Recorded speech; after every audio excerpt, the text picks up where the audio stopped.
Hallelujah apostle जी, बहुत ही महान गवाही है अलौकिक सुरक्षा की।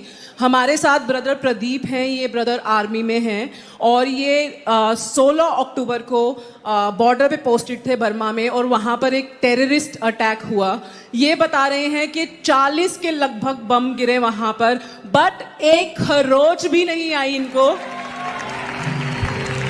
ये ऑनलाइन जुड़े हुए हैं हमारे साथ से 2024 से और इन्होंने घोषणा करनी सीखी।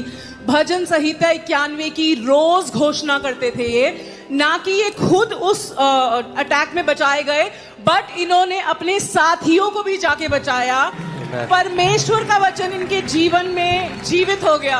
और हमारे साथ इनकी वाइफ रीना है।